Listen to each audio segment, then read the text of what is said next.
Assalamualaikum warahmatullahi wabarakatuh. Waalaikumsalam. Izin Bu Melani Nur Hasanah, kami dari CGP Kota Yogyakarta Angkatan 9. Saya Dini Pristiana dari SMP ITM Masjid Suhada bersama rekan kami. Saya Bu Dewi Nuryani dari SMP Negeri 5 Yogyakarta. Dan saya Eka Nurul Rahmawati dari SMA Negeri 3 Yogyakarta. Dan saya Siti Maftuka dari SMP Negeri 5 Meminta izin kepada Ibu Melani Nur Hasanah sebagai Kepala Sekolah SMP ITM Masjid Suhada untuk melakukan wawancara terkait dengan tugas kami di modul 3.1 pengambilan keputusan berbasis nilai-nilai kebajikan sebagai pemimpin. Sekiranya Bu Mei meluangkan waktu sekitar 10-12 menit untuk wawancara. Bu Mei? Siap, insya Allah. Baik teman-teman, mulai saya dulu nggih.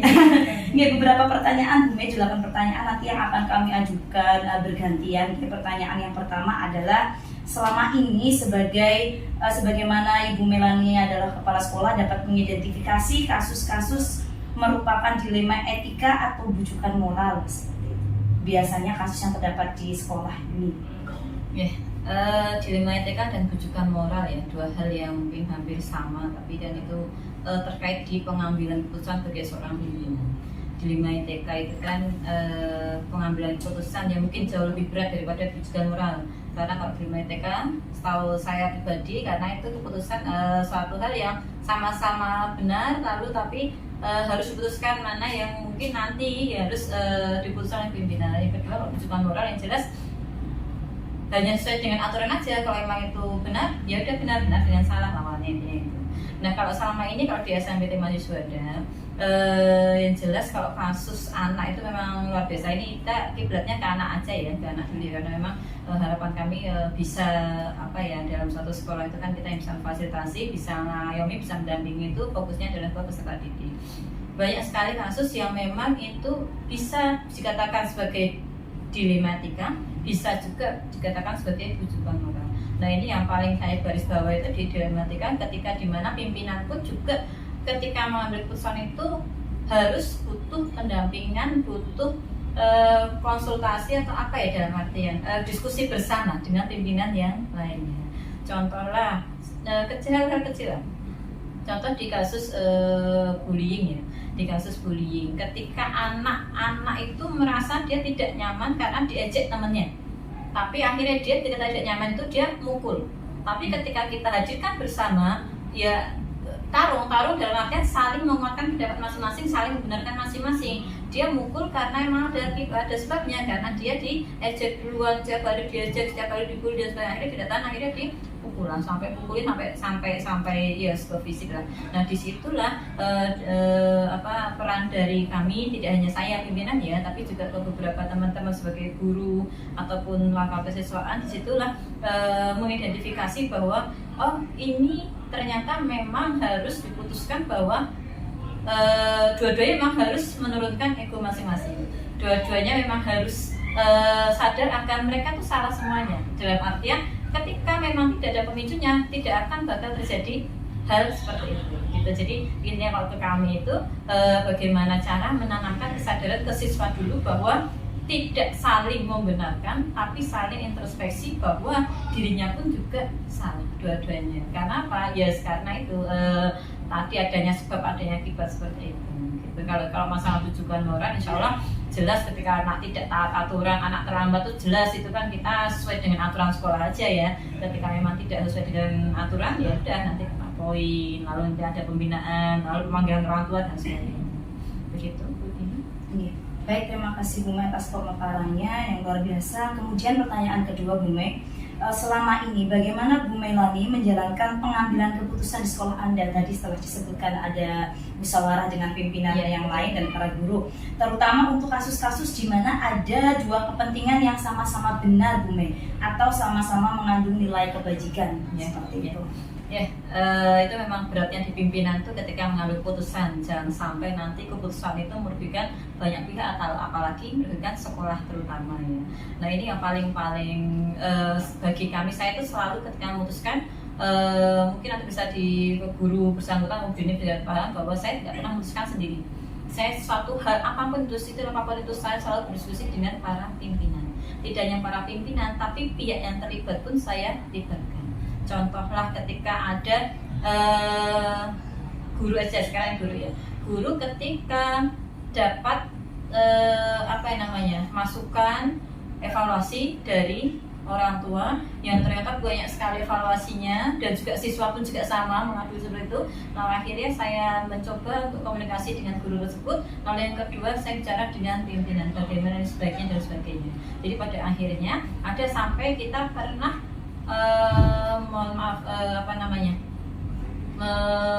SP bahasanya SP guru tersebut mungkin bisa, lalu bahkan kita kalau sudah sampai tingkat lanjut bisa kita sampai ke pemberhentian kontrak kerja karena memang itu putusan pimpinan. Jelas kalau seperti itu saya tidak bisa sendiri karena kita lihat bagaimana harapannya jangan sampai merugikan sekolah, merugikan siswa, terutama kita diberi amanah oleh orang tua, harapannya benar-benar bisa dijalankan dengan sebaik mungkin. Jadi yang pertama saya memang ketika ada kasus tersebut Bu Dini, yang pertama saya mencoba konfirmasi terhadap yang bersangkutan, lalu yang kedua saya mencoba mengumpulkan pimpinan, lalu kami mencoba berdiskusi mana keputusan yang terbaik yang harus kita putuskan. Jadi untuk semuanya memang saya tidak bisa berdiri sendiri. Karena di sini saya kerja dengan tim gitu ya. Saya tidak mau karena takutnya atau khawatirnya ketika saya memutuskan sesuatu ternyata itu hanya karena emosi saya, itu hanya karena saya like, dislike dan sebagainya gitu ya. Mungkin saya pun juga butuh banyak berikan masukan gitu kan, termasuk mungkin kok seperti ini, kok keputusan seperti ini dan sebagainya. Jangan sampai di belakang hari menemukan masalah yang itu karena saya pribadi yang memutuskan. Jadi selama ini memang saya selalu kerja dengan tim teman-teman saya di kalau nggak pimpinan, kalau nggak guru, kalau nggak yang di bagian tata usaha, semua kita libatkan dalam pengambilan keputusan. Baik, Ibu Bude, terima kasih. Ibu lanjut pertanyaan berikutnya. Ibu tadi dari yang saya tangkap bahwa salah satu langkah yang Ibu lakukan adalah dengan berdiskusi ya dengan beberapa guru ataupun tim yang lain. Kemudian Ibu yang ingin saya tanyakan, langkah-langkah atau prosedur seperti apa mungkin yang lebih kompleks Ibu terkait bagaimana Ibu selama ini mengambil sebuah kebijakan? Yang pertama ketika ada suatu masalah itu kan ketika memang sudah bisa ditangani oleh guru, biasanya tidak sampai ke kepala sekolah. Ketika sudah bisa ditangani oleh wali kelas, tidak sampai kepada kepala sekolah. Terutama juga ketika ada permasalahan kasus siswa harian, itu yang utama adalah piket yang menangani. Berarti buat kami ada SOP penanganan kasus-kasus siswa. Jadi tidak semuanya langsung ke kepala sekolah. Kita kalau bayangkan kalau semuanya kepala sekolah harus mutusin setiap hari, setiap jam kan selalu. Jadi intinya dari saya sendiri pun juga memberikan kepercayaan pada teman-teman yang kita berikan tugas, berikan amanah. Contohnya dalam SOP yang pertama piket. Piket itu ada tanggung jawab harian untuk misalnya ada kejadian siswa, piketlah yang mencoba menyelesaikan, dan setelah itu komunikasi pun juga ke wali kelas dan juga ke tatip sekolah, sedang itu hubungan dengan tatip sekolah. Ketika dari situ sudah selesai, sudah tidak perlu ke ranah kesiswaan, tidak perlu ke ranah kepala sekolah apalagi gitu ya. Nah itu yang pertama, ketika kasus memang bisa harian yang bisa diselesaikan di hari tersebut. Yang kedua, ketika kasus itu ternyata melebar, meluas sampai pada orang tua tidak terima, orang tua lapor pada polisi. Pernah tuh kita ada kejadian anak piket kurang bisa mengkondisikan, sebenarnya sudah, tapi ternyata orang tua yang terlalu melebih-lebihkan cerita, laporlah ke Polsek Gondokusuman. Polsek datang ke sini, ketika Polsek datang ke sini, saya sampaikan, Pak, ngampun, di sini dalam artian konfirmasi dulu, Bu, saya dapat laporan dari orang tua bahwa ada anak yang di sini dikeroyok, di bahasanya kayak gitu, namanya dikeroyok seperti apa? Ini ibunya bilangnya, bapaknya bilangnya dikeroyoknya sama teman-teman, jadi mikirnya keroyok dari antar sekolah gitu ya, padahal dia karena tadi di MTK tadi dia ngejek temennya itu, teman-temannya yang diejek itu tidak terima, langsunglah mukul bahasanya gitu, malah mukul dia malah kalau ditelusuri malah dia mukul duluan, tapi teman-temannya tidak terima, bareng-bareng lah akhirnya mukul di depan masjid gitu kan. Nah dia ambil HP, lalu pinjam HP ke piket, lalu menyampaikan, Bu, aku dikeroyok, bahasanya seperti itu ya. Nah itu langsung kasusnya jadi besar lah. Polsek kesini, saya sampaikan ya memang ada tadi ada di depan ada rame-rame, ada anak kami yang saling memukul, tapi ngapunten karena ini masih ada di wilayah ranahnya sekolah kami, jadi mau izin Mbak, nanti kami yang menyelesaikan dulu, bahasanya seperti itu. Saya tanya dulu karena ini menjadi tugas dan kewajiban kami untuk menyelesaikan. Nanti Bapak insya Allah ketika sudah selesai, nanti kita intinya kita berikan laporannya, nah dan sebagainya. Nah ternyata pun juga antar orang tua itu luar biasa, sampai berkembang sampai nggak terima berkali-kali dilaporkan, bahkan sebenarnya sudah selesai antar orang tua, sudah ditransfer juga si anak tersebut untuk biaya berobat, tapi ternyata paginya masih terus ibunya juga menyampaikan, Bu, insya Allah saya sudah selesai ini dan sebagainya, tapi ternyata dari paginya masih aja lapor. Nah bapaknya ke polsek kesini lagi, Bu ini katanya belum selesai. Masya Allah, saya tidak, Bismillah, saya ke teman-teman ini gimana baiknya, Bismillah, ayo kita kumpulkan semua orang tua yang terlibat, kita undang orang tua yang terlibat, tapi ternyata orang tua yang melaporkan tidak datang. Padahal orang tua yang terlibat tadi salah satunya adalah dia yang punya kenalan yang ada di Polres. Jadi jaksa turun, pengacara atau jaksa ya turun ya, pengacaranya turun sampai kepala Polresnya turun ya, dilawan dengan dia lapornya polsek. Cuman intinya kalau misalnya kayak gitu sebenarnya kotanya kurang sebanding ya, tapi kan dari sini kalau saya kumpulkan, coba saya menghadirkan kesiswaan, menghadirkan beberapa orang tua. Nah, dari situ Bismillah saya sampaikan juga bahwa ini sebenarnya hanya salah paham ya, intinya adalah monggo kalau ada suatu saat tolong jangan libatkan pihak lain dulu. Tolong monggo kita sama-sama kita karena satu keluarga. Karena apa? Ketika sudah melibatkan pihak lain, tidak hanya nama sekolah yang tercoreng, tapi juga nanti bisa dari diri pribadi juga jadi terkena kurang baik ininya. Nah makanya kemarin kita coba untuk ini contoh kasus ya Bu ya. Jadi kita coba untuk kita redam dulu di sekolah, kita saling ngobrol baik-baik, dan ternyata suasananya ketika di sini itu Masya Allah ya malah soal keluargaan. Jadi kadang kita komunikasi itu kadang kalau hanya lewat WA, hanya lewat telepon dan sebagainya itu sudah kadang salah ketikasnya, salah tafsir gitu ya. Kadang tidak pakai tanda titik aja, koma aja, atau pentung atau tanda tanya aja sudah salah tafsir pembacaannya gitu kan.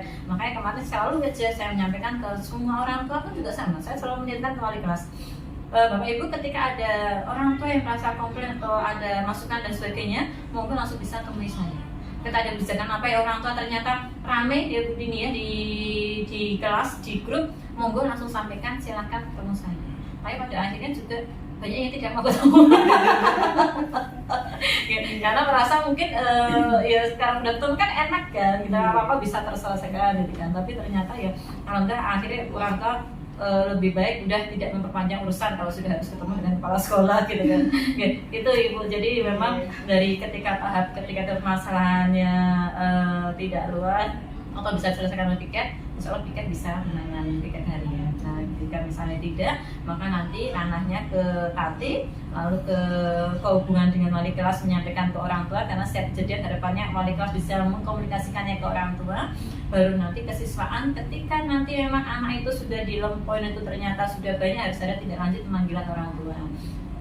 Kepala sekolah dilibatkan ketika nanti sudah dalam pertimbangan anak ini Bu, anaknya perlu skorsing atau enggak, anak ini perlu pembinaan apa dan sebagainya, seperti itu. Jadi harapannya itu tingkat-tingkatannya di tempat kami seperti itu, dan yang kepala sekolah memang biasanya yang terakhir dalam pengambilan keputusan.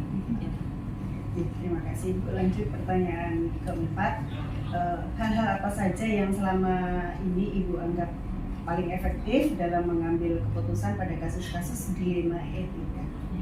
Yang jelas yang paling efektif jelas diskusi, komunikasi dengan pihak-pihak yang terlibat. Yang pertama, yang kedua tidak memutuskan sendiri semuanya. Terus yang ketiga, saya jadwalkan rutin untuk ada rapat pimpinan, di mana nanti di rapat pimpinan itu ketika ada akademik, kesiswaan, keuangan itu kita dan diniyah itu kita ada saling menyampaikan apa sih perkembangan saat itu, sehingga nanti bisa kita diskusikan bersama gitu. Termasuk di kesiswaan itu yang paling banyak, tiap hari ada, tadi aja setiap upacara itu aja kakak kesiswaan kami muter, kadang saya juga ikut muter.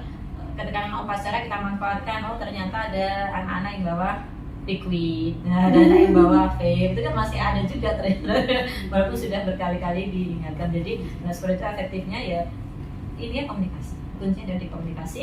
Anak yang tadi terlibat pun kita ajak bicara, ini kenapa, bukan langsung kita punishment, ini salah dan sebagainya. Kita ajak, kemarin belajar disiplin positif juga kan ya dari Bu Dini dan teman-teman kemarin share ke kami. Harapannya tidak langsung ngejudge anak, tapi kita ajak komunikasi dulu anak, kenapa seperti itu dan sebagainya. Kita berusaha bisa mendengarkan anak. Siapa tahu memang ada suatu hal kayak misalnya terlambat itu karena memang mungkin ngantar orang tuanya sakit dan sebagainya, dan memang harus ada beberapa hal yang belum ya intinya kita tahu, kita dalami dulu dari permasalahan tersebut, tidak langsung memutuskan. Ya, terima kasih. Mama. Ini saya lanjutkan pertanyaan Oke. ini. Hal-hal apa saja Bu yang selama ini merupakan tantangan Ibu dalam pengambilan keputusan pada kasus-kasus dilema etika? Yang jadi tantangan terberat itu yang pertama komunikasi dengan orang tua. Orang tua yang belum bisa sevisi dengan pihak sekolah. Contohlah ketika pengambilan keputusan, contohlah HP ya. Sekolah melarang untuk anak membawa HP dengan tujuan karena kita paham sekali ketika anak membawa HP di sekolah, anak usia remaja, anak usia SMP itu belum bisa bijak, meskipun dikumpulkan pagi hari, siangnya diambil gitu ya.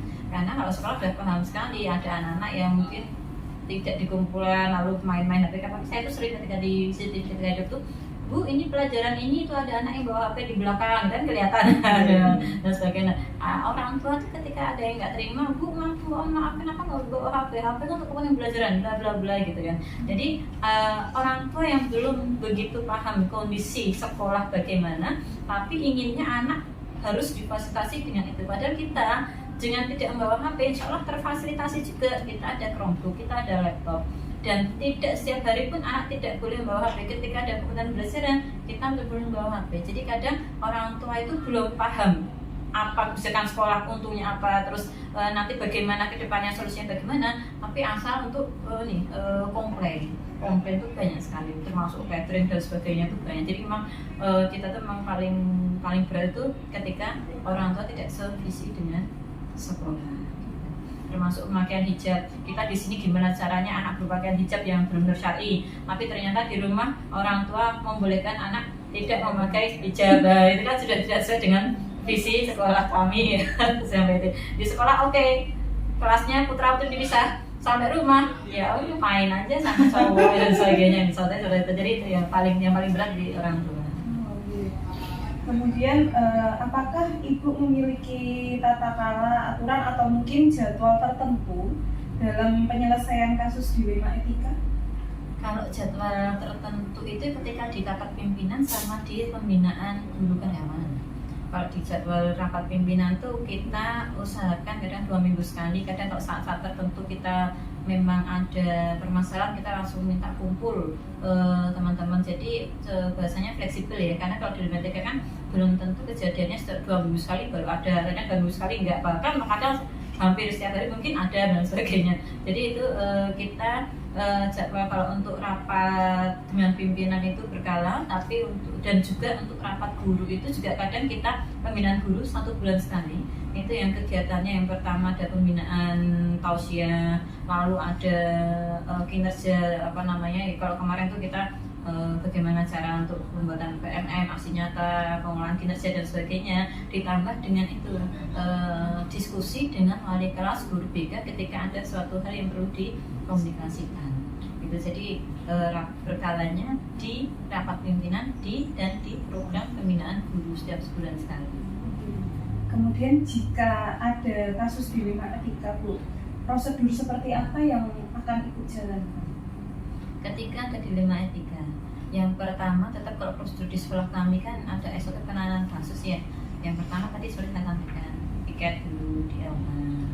Ketika piket bisa menyelesaikan, bismillah sudah cukup di piket. Nanti misalnya sudah hubungannya dengan anak, tetap dari piket itu melaporkan kepada wali kelas. Dari wali kelas misalnya itu memang harus disampaikan ke orang tua, menyampaikanlah ke orang tua. Tapi ketika piket itu sudah masalah besar, langsung nanti masuknya ke ranah tatib. Ketika tatib ternyata si anak ini butuh penanganan lagi, nanti masuknya ke ranah kesiswaan. Nah, pemanggilan orang tua pun kadang cukup di kesiswaan, tidak harus dengan kepala sekolah, cukup kadang dengan wali kelas, tidak harus dengan kepala sekolah. Tapi kita sudah melibatkan hal yang besar, itu biasanya kita rapat pimpinan ya untuk memutuskan suatu contoh anak ini harus diskorsing, ini harus ada penanganan khusus, harus melibatkan orang tua dan sebagainya. Itu biasanya kita dengan tim pimpinan dan menghargai tatip juga yang jelas. Review tatip itu harapannya kami bisa berkala karena perkembangan ini ya, perkembangan zaman pun juga. Contohnya kalau kemarin nggak ada aturan tentang HP, sekarang ada aturan tentang HP. Dulu nggak ada aturan tentang apa ya, dekat dengan lawan jenis, sekarang harus ada dengan lawan jenis dan sebagainya. Gitu ya. Saya lanjutkan jadi berikutnya Ibu, adakah seseorang atau faktor-faktor apa yang selama ini mempermudah Ibu atau membantu Ibu dalam pengambilan keputusan tersebut? Kalau orang yang faktor-faktor atau orangnya?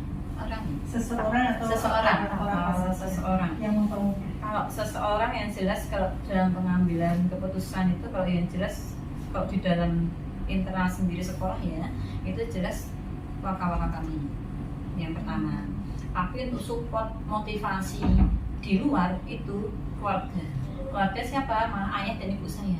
Karena basic mereka juga seorang guru dan sekarang udah pensiunan dan paham tentang kasus-kasus siswa. Jadi kadang ketika di sekolah itu ada suatu permasalahan, bukan ke suami malah basicnya bukan basic guru, jadi kadang malah udahlah nggak begitu paham lah gitu kan. Jadi saya kalau diskusi sukanya malah dengan orang tua saya, itu memberikan motivasi besar karena oh mama dulu gini deh, mama dulu gini, oh iya mah, lalu saya konsultasikan dengan teman-teman dulu kayak gini dan sebagainya, gimana ke teman-teman, oh ya udah dan sebagainya. Jadi yang pertama memang dari waka-waka dulu saya percaya untuk diskusi, lalu yang kedua dari pihak keluarga.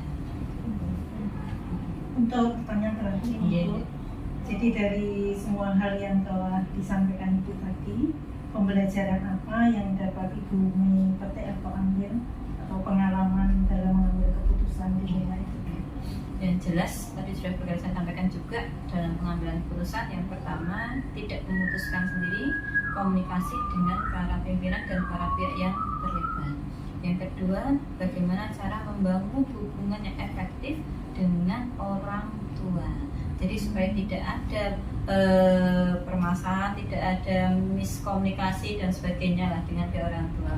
Karena harapan kami ketika udah sekolah bisa bersinergi dengan orang tua, hubungannya harmonis, apapun bisa komunikasikan, insya Allah semua kegiatan, semua aturan, semua apa yang sekolah programkan itu bisa dapat dukungan dan support dari orang tua. Sebenarnya kalau saya sendiri selama ini insya Allah 90% itu sebenarnya sudah insya Allah sudah, dalam artian kita program sekolah itu banyak sekali didukung oleh orang tua. Tapi kadang ya itu hanya 1-2 orang tua yang memang masih ada hal-hal yang memang perlu butuh komunikasikan, tapi ketika komunikasikan ternyata tidak mau datang ke sekolah, hanya berani di belakang atau orang tua lainnya. Ketika kita bahkan ketemu saya aja, saya udah tahu, oh nih ketemu saya aja nggak berani nyapa, nggak berani, kalau saya senyum kok nggak ngajak bicara ya, padahal kemarin dia yang paling ini saya gitu kan. Terus saya kalau paling kelas itu Bu minta tolong ketemu dengan saya aja, nggak datang juga gitu kan, gimana gitu kan. Jadi harapan kami memang yang membangun komunikasi efektif, lalu yang kedua memutuskan dengan beberapa, tidak keputusan sendiri tapi melibatkan beberapa pihak yang terlibat, lalu yang ketiga membangun komunikasi efektif dengan orang tua, itu yang sangat penting sekali. Dan harapan kami kita di bawah yayasan pun juga, di bawah yayasan ya, itu juga memang semua apa yang kita lakukan pun juga insya Allah terkomunikasi di yayasan. Jadi kalau ada apa-apa kita juga punya payungnya, punya payung yayasan. Jangan sampai nanti terjadi sesuatu, contoh anak tapi yayasan nggak tahu ada suatu hal, lah kita nanggung sendiri, yayasan nggak tahu, ya udah silahkan, takutnya kayak gitu. Jadi biasanya kemarin pernah juga karena misalnya suatu tidak melibatkan yayasan, akhirnya kita yang perlu dikomunikasikan, kita dievaluasi oleh yayasan. Makanya oh iya berarti saya itu punya atasan, bahasanya gitu, saya punya yayasan, ini harus kita libatkan. Itu yang pernah kita dapat evaluasi dari yayasan.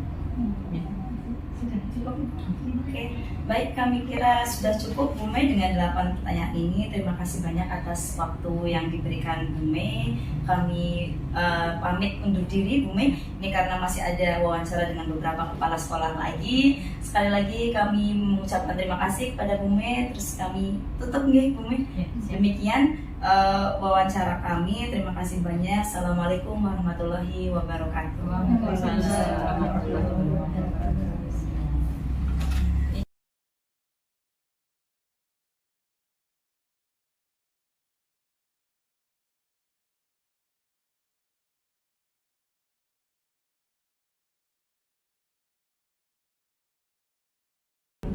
Assalamualaikum warahmatullahi wabarakatuh. Waalaikumsalam. Ya, terima kasih Pak Solo untuk kesempatan yang diberikan pada pagi hari ini. Izinkan kami, calon guru penggerak angkatan 9, izin untuk wawancara Pak Solo terkait dengan tema di modul 3.1, yakni pengambilan keputusan berbasis nilai-nilai kebajikan sebagai pemimpin. Nanti di sini hasil dari wawancara ini akan kami analisis dengan hasil dari wawancara di kepala sekolah. Sebelumnya perkenalkan, saya akan menghormati Pak Guru Seni Budaya SMA Negeri 3 Jakarta, kemudian saya Bu Yuliani, Pak Guru SMP Negeri 5 Saya Dini Kristiana dari SMP Teknik Surabaya. Saya Yeti Diana dari SMP Negeri Yogyakarta. Saya Siti Murtina dari SMP Negeri 5. Ini ada beberapa pertanyaan Pak Kos yang nantinya akan kami tanyakan kepada Pak Kusworo. Yang pertama Pak Kos, selama ini bagaimana Pak Kusworo dapat mengidentifikasi kasus-kasus yang merupakan dilema etika atau rujukan moral di sekolah ini? Ya, jadi ada beberapa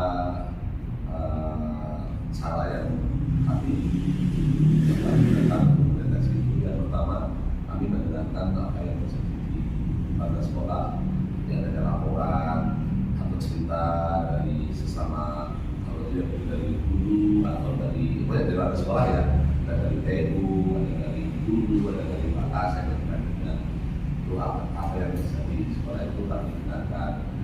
Dan yang ketiga kami juga melalui observasi atau pengamatan, kami sudah melihat perilaku yang ada di sekolah, baik itu perilaku tentang guru, perilaku tentang TU, security, juga perilaku tentang guru. Jadi kemudian juga kami mendapatkan informasi juga dari laporan-laporan aduan-aduan yang masuk ke sekolah. Nah, itu dari warga sekolah internal maupun dari luar. Di luar misalnya ada masukan dari orang tua siswa, misalnya gitu, oh itu Bapak guru ini, maksudnya tidak seperti itu, atau tidak layak seorang guru menerangkan seperti itu, gitu. Itu sudah masukan dari luar, gitu. Jadi itu ya. Kemudian tadi sudah ya berupa surat, gitu. Nah, jadi cukup banyak ya, jadi ada 5 kami mendengarkan cerita-cerita atau informasi yang berkembang di sekolah, di beberapa sekolah. Kami juga mengobservasi perilaku warga sekolah. Kemudian kami juga mendengarkan keluhan dari dalam maupun dari orang tua. Kemudian kami juga ada masukan-masukan dari keluhan atau saran ya, kritik saran. Karena kami juga membuat aplikasi itu. Kami sekolah juga buat aplikasi masukan atau kritik saran. Itu kami ada aplikasinya itu. Yang itu kadang juga menyangkut tentang perilaku, yaitu guru, karyawan, security, dan itu selalu ada seperti itu. Nah, itu jadi kalau kita lihat bagaimana itu caranya kami mendeteksinya. Kemudian Pak Kusworo, bagaimana Pak Kusworo menjalankan pengambilan keputusan di sekolah ini, terutama untuk kasus-kasus di mana ada dua kepentingan yang sama-sama benar atau sama-sama mengandung nilai kebajikan. Ini boleh jika itu kasus di siswa maupun di guru. Ya, jadi dalam menangani kasus yang bersifat etik seperti itu atau moral seperti itu, kami selalu ada yang pertama yang pertama itu risiko. Kami menghargai ada pihak-pihak yang terkait dengan itu, misalnya dari guru, murid dan sebagainya. Yang pertama kami respect itu menghargai kata menjaga kehormatan orang itu, menjaga kehormatan. Yang kedua kami melihat dari urgensinya. Urgensinya itu kalau itu hal yang harus segera diselesaikan diselesaikan. Tapi kalau itu hanya bisa ditunda. Respect di sini yaitu bahwa kami itu untuk melihat bahwa kami bisa menyelesaikan masalah, tetapi tidak membuat orang itu malu atau dan sebagainya. Karena itu bisa terjadi atau moral. Nah, biasanya kami terus menganalisa informasi itu. Pertama, kebenaran daripada informasi itu kami cek. Misalnya ada ini ada bapak ibu ada begini itu sudah tidak etis dan sebagainya. Kami klarifikasi dulu, kami cek kebenaran informasi itu. Setelah kami yakin betul bahwa itu benar, kami akan benar menanggapi secara personal mungkin kami beri nasihat. Kami beri bimbingan kalau ada yang sudah boleh ini betul atau tidak gitu. Kalau itu bisa mengganggu, kalau dulu itu mengakui dan sebagainya tidak, nanti kami sudah masukkan, kami bisa menerima, kemudian itu tidak kita sebutkan. Kami kalau dulu itu sudah mengakui ke ya bukan cuma dulu saja, dulu karyawan dulu. Kalau itu sudah mengakui bahwa mereka dia menjadi perbuatan itu dan mungkin perbuatan itu dilakukan tanpa sadar, dan dia akan memperbaiki, dia close itu dan itu tidak kami perpanjang dan tidak kami sebutkan ke pihak-pihak yang lain karena kami akan menjaga kehormatan dari pihaknya. Jadi itu ya, jadi ada proses klarifikasi, ada proses pembinaan, gitu nih. Dan setelah itu kami jaga kehormatan, jaga kerahasiaan, kalau itu sesuai rahasia gitu. Jadi itu penting gitu ya, karena bagaimanapun juga kepala sekolah juga punya kode etik gitu kan. Jadi kepala sekolah juga punya kode etik untuk menjaga kerahasiaan seperti itu. Lanjut ke pertanyaan berikutnya, Bapak, ini pertanyaan nomor 3. Langkah-langkah atau prosedur seperti apa yang biasa Bapak lakukan selama ini dalam menangani kasus-kasus seperti itu? Ya, jadi tadi pertama informasi, setelah kami melakukan informasi dan kami klarifikasi dan kami betul-betul yakin bahwa itu memang bukan hoax gitu ya, bahwa itu bukan fitnah itu bisa kami proses informasi itu ya. Dan sebenarnya tidak ada pembinaan. Dan memang salah satu tugas kepala sekolah itu pembinaan. Dan kalau pembinaan secara lisan sudah ada, kemudian kalau itu terjadi, kalau itu sudah ada perubahan sikap atau berjalan apa itu perbuatan itu tidak dilakukan close. Tapi kadang perubahan itu masih berlanjut. Ya sudah dari pembinaan satu masih berlanjut, kita akan untuk bulan lagi. Sampai akhirnya mungkin nanti pada tahap yang lebih keras kami beri pernyataan supaya misalkan perubahan pernyataan tidak mengulangi perbuatan secara tertulis gitu. Dan yang paling tinggi nanti kami beri sanksi gitu dan itu yang tapi sanksi itu menjadi yang terakhir, sebelumnya sudah pembinaan. Jadi kami harapan sih pihak yang melakukan pelanggaran etik itu bisa selesai di pembinaan 1 bulan atau selanjutnya ada pernyataan tertulis dan iya, kami berharap tidak sampai ke sanksi gitu ini tidak sampai ke sana. Tapi kalau memang harus sampai ke sana ya bisa. Kalau kebetulan untuk yang etik kami tidak pernah sampai ke sanksi, tapi untuk yang kalau yang pelanggaran disiplin pernah sampai ke sanksi. Jadi sebenarnya kita juga pernah terjadi pelanggaran disiplin ya, tapi kita disiplin sosial itu ya sampai ke sanksi.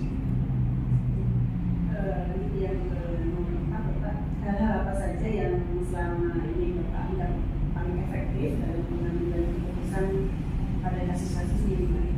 Iya, jadi yang paling efektif menurut kami itu pola diskusi, kolaboratif dan keterbukaan ini. Jadi permasalahan itu harus pertama klarifikasi, kita minta diskusi pada keterbukaan dari hati ke hati permasalahan dan apa gitu. Jadi ada mohon maaf ya, ada yang perilaku itu sebenarnya oleh si pelaku itu juga hal biasa karena itu biasa-biasa saja. Tapi oleh orang lain, bahwa itu tidak boleh, itu tidak biasa. Kita tidak ada perbedaan prinsip ya untuk ya misalnya dulu juga begitu ya, itu juga mungkin ada guru tertentu yang memang ada bidangnya itu biasa itu ya. Tapi guru lain juga wah itu tidak boleh, saya tidak begitu. Jadi kita minta penjelasan pada yang bersangkutan mengapa melakukan itu penting. Jadi itu klarifikasi gitu, dia mendapatkan itu. Kemudian kalau terjadi perbedaan wah ini biasa kami gojek dengan anak itu biasa, kami memanggil dia itu si kurus atau si apa itu biasa kan nggak kedekatan ya. Tapi orang lain buat itu tidak etis itu bullying itu gitu. Itulah hal yang sebetulnya masalahnya sama tapi dipandang dari sudut yang berbeda. Nah, itu saya minta klarifikasi. Kemudian ketika dijelaskan oleh kali jelaskan ya tidak seperti itu mas atau pak, karena itu mungkin dengan objek tapi oleh orang lain itu yang tidak objek. Itu dia. Misalnya yang disoalkan ada seperti itu ya, misalnya kedekatan seorang guru dan murid itu kadang dekatnya itu kadang-kadang ya menjauh ya. Pak itu biasa, gitu gojekan itu biasa sampai ke itu dan muridnya itu juga biasa saja. Tapi orang yang muda kok seperti itu gitu loh. Itu kan sesuatu yang tidak salah tidak benar tapi salah etika itu kan etik kita dia. Atau orang yang dia wah itu etika ada dari sudut etika ada etis itu. Tapi yang bisa benar cuma boleh cuma menurut aproban ya gitu tuh loh. Nah kayak itu klarifikasi didiskusikan kemudian para sholat itu bisa memberikan solusi ya kamu mungkin seperti ini mas tapi orang lain kemudian begitu ya karena ini cuma sekolah ya bisa gitu. Jadi yang paling akhirnya benar diskusi itu diskusi adanya keterbukaan itu lebih baik daripada tiba-tiba membuat punishment dengan kita kan nggak tahu kan membuat punishment itu jadi paling nanti. Terima kasih. Pak, kemudian pertanyaan berikutnya yang dari Ibu Dwi itu sekiranya hal-hal apa saja yang selama ini menjadi tantangan Bapak adalah pengambilan keputusan pada kasus-kasus dilema etik? Ya, jadi karena kita itu di sebelah komunitasnya semua orang-orang yang karena kalau kita bilang apa yang cendekiawan semua ya, sambil semua orang-orang sudah punya prinsip dan itu juga punya orang yang berbeda. Nah, jadi yang paling sulit ya.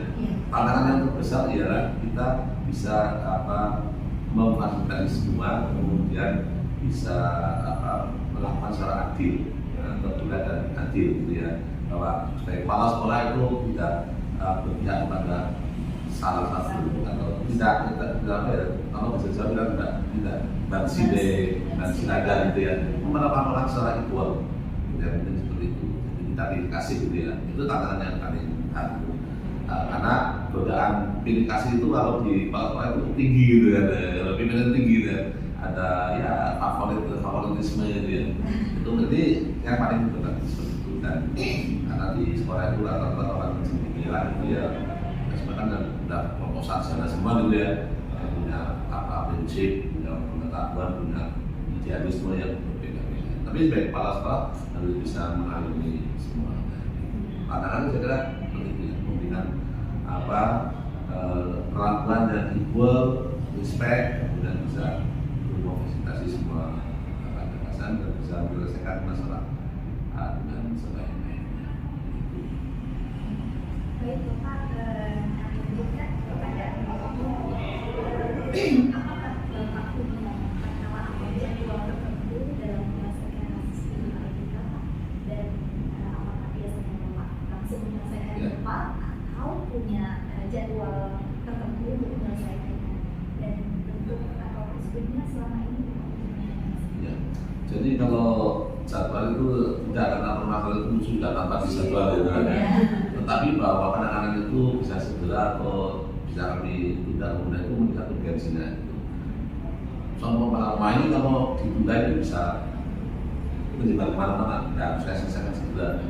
Dan informasi dalam komunikasi dan exam dan lainnya itu segera diatasi mungkin sekali ya saya langsung di saat itu sudah itu. Jadi itu memang ada kadang-kadang nggak sulit karena kalau itu dibiarkan keburu nanti tersebar gitu mereka kemana-mana dan tidak baik ya segera diselesaikan. Kemudian kalau ini ternyata bisa ditunda ya tentu kami kan sekolah-sekolah sudah punya pekerjaan yang lain itu ya kami tentu akan prioritas mana dulu nanti kita tunda sehari atau 2 hari sekaligus sambil mencari solusi ya klarifikasi dan sebagainya itu. Tapi kalau tata kelola yang satu, tetapi kami punya efektif, kami punya efektif pembinaan satu yang 3 bulan yang 3 bulan. Jadi kami juga kalau itu ada etik pelanggaran etik yang disebut bisa bermanfaat untuk umum. Kami sampaikan di acara pembinaan misalnya cara ada dulu yang berperilaku dengan bulan baik, bulan baik tidak etis kepada murid. Dan ini kalau mereka sosial dulu, tapi ini bisa bermanfaat untuk guru yang lain supaya tidak melakukan hal yang sama. Dan kami dibicarakan di forum pembinaan. Itu kami sampaikan Bapak Guru perilakunya seperti itu. Nah, jadi kadang-kadang di samping kepada yang bersangkutan karena ini bermanfaat umum, ya kami angkat ke forum pembelajaran umum gitu. Seperti disiplin yang pernah kami ada strategi yang disiplinnya kemudian sampai ke saksi, ya itu saya pelajaran yang umum kami angkat ke forum pembinaan. Nanti sore ada pembinaan rutin secara 3 bulan. Jadi kalau ditanya apakah ya kalau itu bersifat bukan langsung ditangani, kalau itu bersifat tidak bukan bisa kami tunda. Dan ada juga yang kita pembinaan misalnya kalau kita tidak tunda, dan itu sering kata-kata juga ya. Saya lanjutkan. Selanjutnya, adakah seseorang atau faktor-faktor apa yang selama ini mempermudah atau membantu Bapak dalam pengambilan keputusan tersebut? Ya, kalau orang yang kami duduk secara khusus tidak, tetapi kami menampung semua informasi. Jadi ruang guru juga semua guru bisa melihat informasi dari murid. Juga biar kalau dari murid itu ada pengurus OSIS MPK itu yang kami melihat informasi. Jadi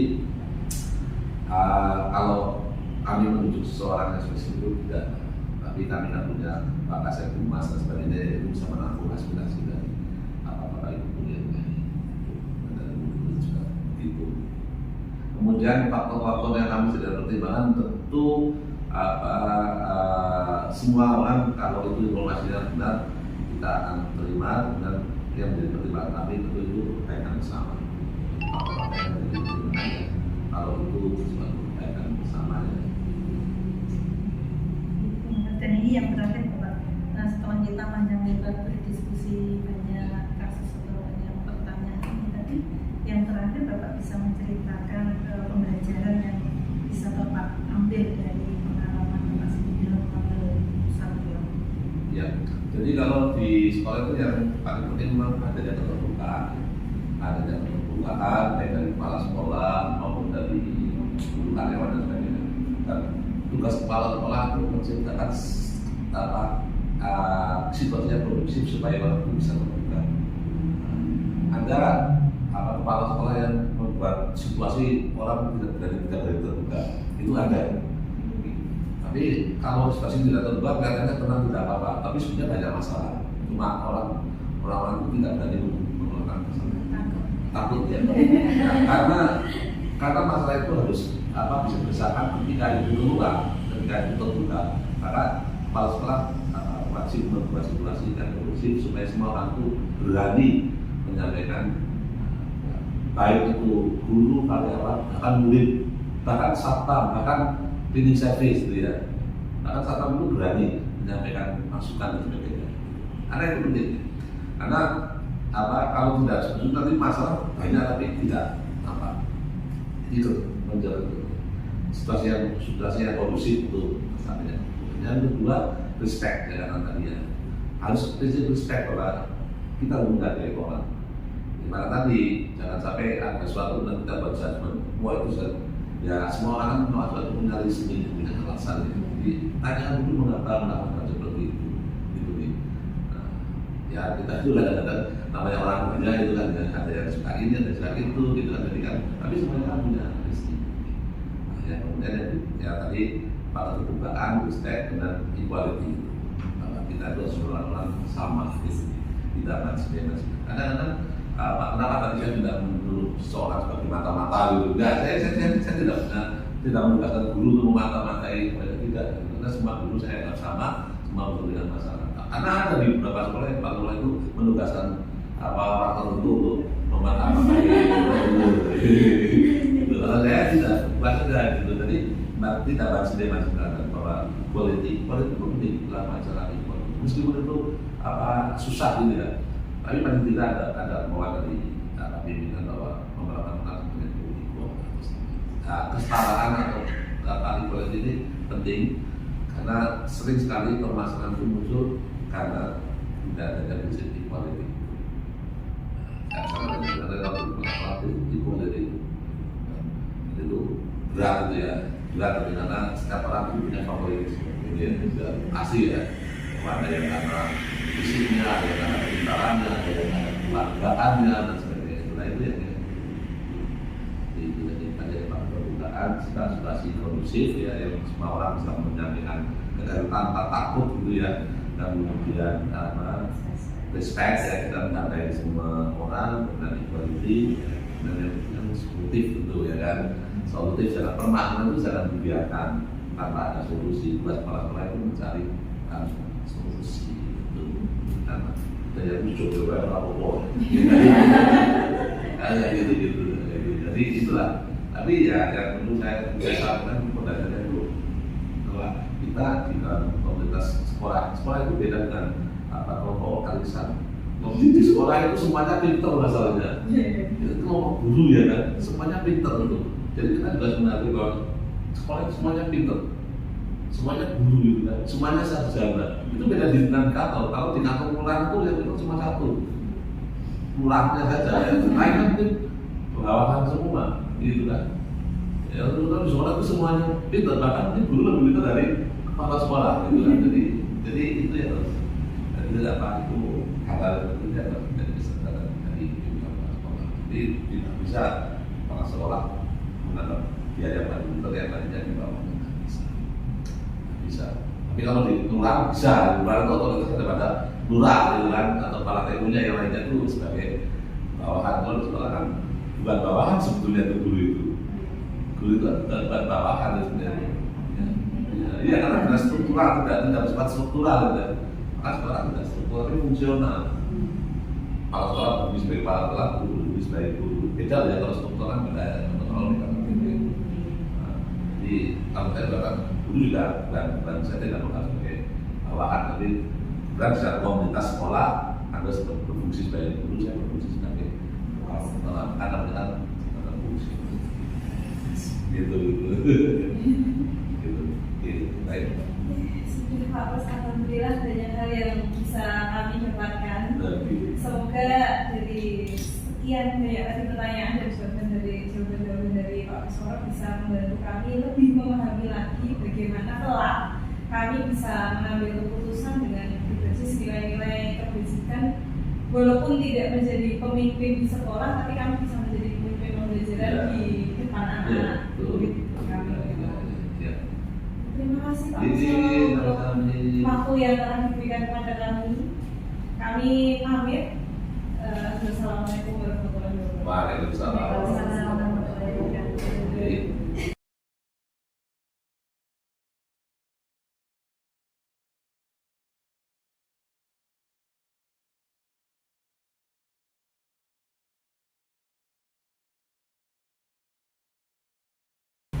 Assalamualaikum warahmatullahi wabarakatuh. Waalaikumsalam. Pertama-tama kami ucapkan terima kasih kepada Bu Arina karena sudah berkenan mengizinkan kami untuk melakukan wawancara terkait tugas kami CPP Angkatan 9 pada modul 3.1 tentang pengambilan keputusan berbasis nilai-nilai kebajikan sebagai pemimpin. Dan saya Ibu mohon izin memperkenalkan diri. Saya dari SMP Negeri Kemajuan Jakarta. Saya Dini Kristiana dari SMP IT Masjid Suhada. Saya Kapitullah Rahmawati dari SMA Negeri Yogyakarta. Saya Yeti Yuliana dari SMP Negeri Yogyakarta. Dan saya Siti Novita dari SMP Negeri Yogyakarta. Silakan. Mohon izin nanti ada 8 pertanyaan yang akan kami sampaikan nanti bergantian. Terkait dengan dilema etika dari kebajikan moral. Langsung saja nih Bu, pertanyaan yang pertama, selama ini bagaimana Ibu dapat mengidentifikasi kasus-kasus yang merupakan dilema etika atau kebajikan moral di sekolah Ibu selama ini? Baik, terima kasih Ibu Dwi. Jadi dilema etika ini memang selalu ada di setiap sekolah. Untuk SMP 5 sendiri secara khusus memang disesuaikan dengan dilema etika tersebut. Identifikasi itu dimulai dengan mempelajari kasus yang sama maupun mirip yang pernah ada maupun yang sedang berlangsung. Tentunya nanti identifikasi itu saya sebagai kepala sekolah pertama secara mandiri akan mempelajarinya. Untuk apa? Untuk menentukan tindak lanjut sebelum nanti kami bersama-sama dengan pihak yang terkait seperti staf sekolah. Ya tergantung dilema etikanya yang ada itu.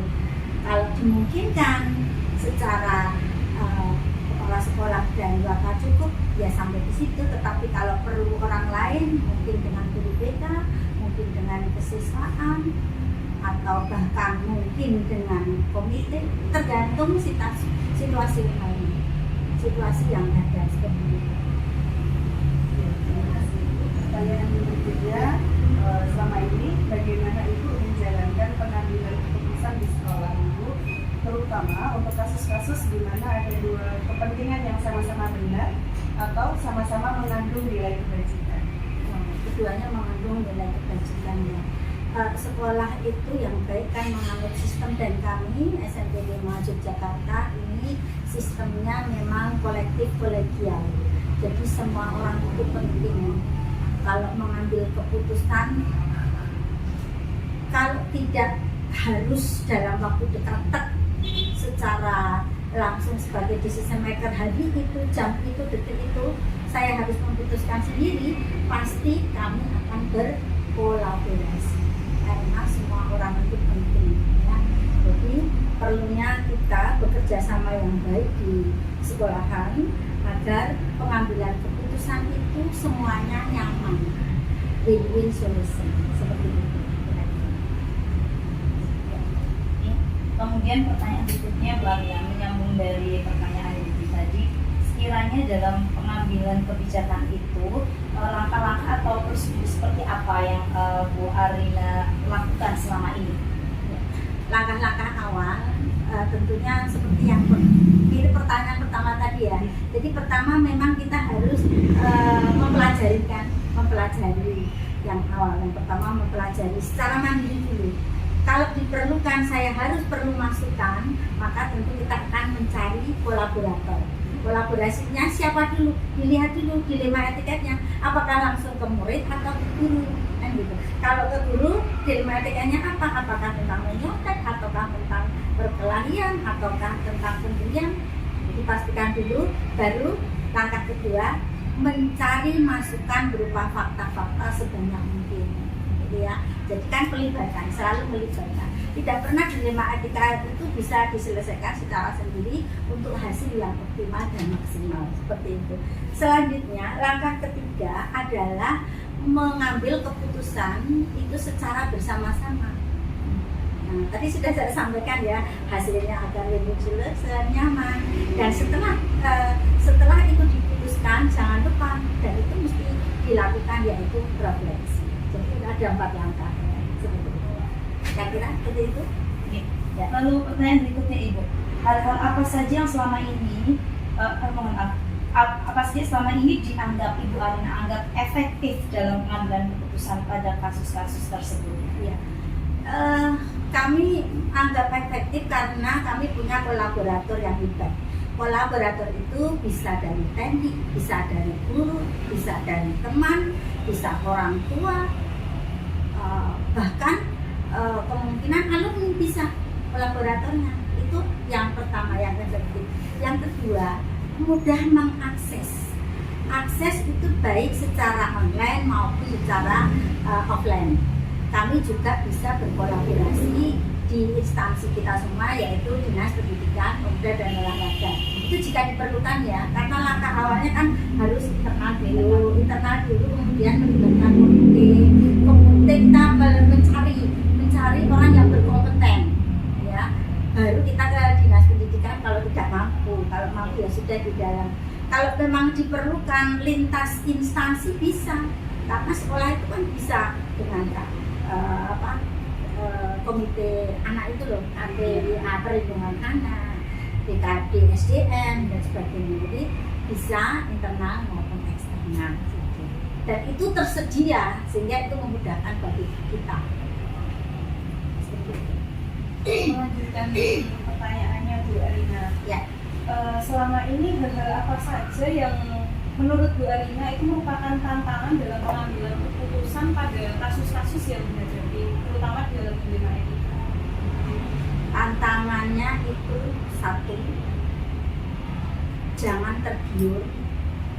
tergiur pada hal-hal yang cepat gitu ya, cepat tergiur atau bahkan tergoda untuk melakukan hal-hal yang kurang baik sebagai seorang ASN gitu ya. Jalan-jalan pintas itu kita hindari, itu tantangannya ya.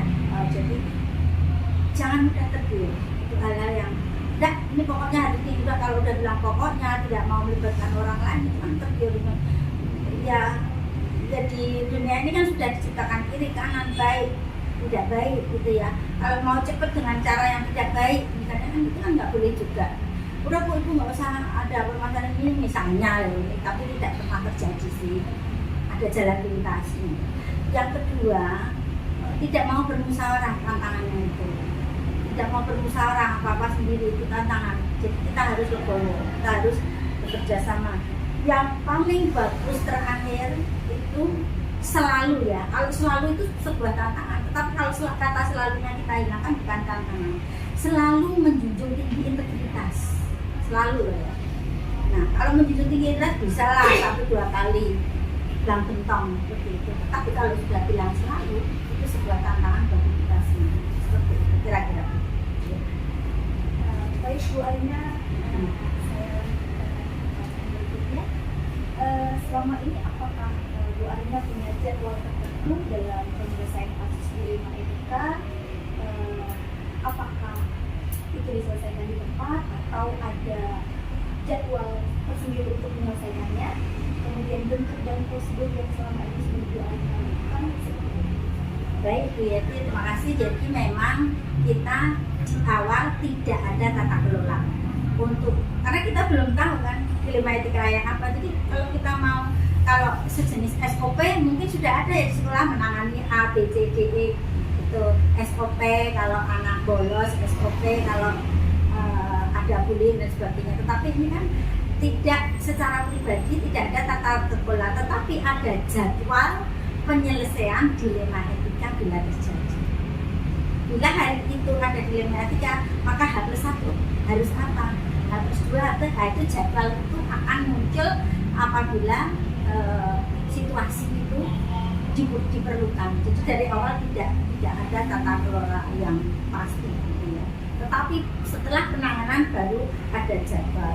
Misal H pertama konfirmasi benar tidak, H+2 harus mendatangkan orang yang berkompeten siapa, H+3 apa, kapan mau diputuskan gitu. Itu dalam tim sekolah seperti itu. Yang jelas sekolah ya maaf mengkondisikan upaya-upaya optimal dalam penanganan secepat mungkin dikondisikan. Ya. Saya lanjutkan itu untuk pertanyaan berikutnya adalah faktor-faktor atau hal-hal yang mempermudah itu dalam penyelesaian keputusan yang mempermudah. Hal yang mempermudah ya, tapi sama yang efektif tadi ya, hampir mirip ya. Yang mempermudah itu kan dalam penyelesaian itu karena punya teman-teman yang hebat di sekolah ini, punya guru yang hebat, punya guru BK yang hebat, kesiswaan yang hebat. Itu suatu hal yang mempermudah, jaringan antar instansi, jaringan instansi kita yang mudah itu. Yang kedua seperti itu. Kemudian faktor-faktor lain ya dukungan dari seluruh pihak. Ada 3 hal ya. Yang pertama tadi teman-teman juga, yang kedua institusi dinas pendidikan yang juga, ya, para orang tua dan pemikiran itu sangat mempermudah. Jadi kemana saja kita minta dukungan itu welcome. Nah, dukungan yang kita perlukan welcome. Kuncinya kita harus kerjasama. Sebagai kepala sekolah tidak boleh nafsu begini tidak. Ya, harus konfirmasi kepada tim, pada atasan, pada kalicis ya, teman-teman sekalian. Saya kira seperti itu akan mempermudah. Tidak hanya satu instansi ya tadi ya, lintas instansi juga kalau diperlukan. Kalau tidak. Misalnya kalau lintas instansi yang sudah di SMP 5 itu dengan dinas kesehatan, dengan apa yang upacara hari Senin itu untuk motivasi, dengan Polresta itu jaringan itu harus dipupuk. Kalau dia minjem tempat kayak kemarin ada dengan musim pemilu ya, ada pemilu. Kepala sekolah juga harus mengkondisikan, Bu boleh untuk parkir Polresta Jogja, masa ya kita nggak memberikan, padahal kita kadang punya jaringan yang harus bagus untuk semua sektor. Ya. Ini untuk yang terakhir Ibu, setelah kita banyak diskusi tentang kasus-kasus di sekolah, terutama di SMP 5. Ini untuk Ibu sendiri sebagai kepala sekolah, pembelajaran yang Ibu ambil atau Ibu petik dari pengalaman selama menyelesaikan kasus di sekolahan ini seperti apa? 1, musyawarah. 2, kolaborasi. Ya. 3, jejaring yang hebat. Jejaring yang hebat tadi, jejaring internal dan eksternal. Ya. Yang terakhir, jangan lupa refleksi. Gunanya refleksi ini kita tidak menginginkan dilema etika seperti yang sedang ada itu terulang terjadi di akan datang. Kalaupun ada, kita sudah punya refleksi dari yang itu bisa diterapkan lagi nanti di inovasi seperti itu. Jadi seperti itu, mudah-mudahan bermanfaat. Bisa ditambahkan karena kalau saya melihat videonya sudah saya tonton itu sangat simpel, contohnya ya sangat simpel itu di hanya 2 orang. Yang pertama itu ada apa? Uangnya mau dia, yang kedua ya yang dilema etika itu yang di video CGP itu kan ada, kita juga nonton, oh yang dimaksud ini ternyata dengan adanya CGP ini kita juga harus berjuang untuk belajar. Iya, ini sangat menguntungkan bagi saya karena saya memang senang untuk membaca, tapi kalau kemarin yang kita lihat video, oh seperti itu toh. Ini kemarin ada, oh yang mencontek karena memang nggak bisa matematika itu yang pertama ya. Yang kedua, Bu, uangnya masih tuh Bu, untuk manupes saja Bu, kita kan gitu ya. Oh iya, kasusnya. Kalau Bu maaf tidak memberitahu Bu nanti ya saya enggan membuka karena memang tidak ada gambaran ya. Iya, tetapi kalau ada permasalahan sekolah, memang kami sebagai decision maker memang harus mengkondisikan yang optimal dan sudah terlaksana dan buktinya juga luar biasa, artinya tidak mencuat sampai blow up ke mass media, itu kan mestinya didukung oleh supporting system yang bagus. Jadi seperti itu. Terima kasih sudah memberi kesempatan saya untuk belajar. Kalau tidak saya nonton video, saya klik ya CGP ini langsung videonya itu. Oh ala kayak gitu toh, udah pernah. Ini sudah jadi gambarnya seperti itu. Ya semoga semua sukses ya. Selamat semuanya sukses.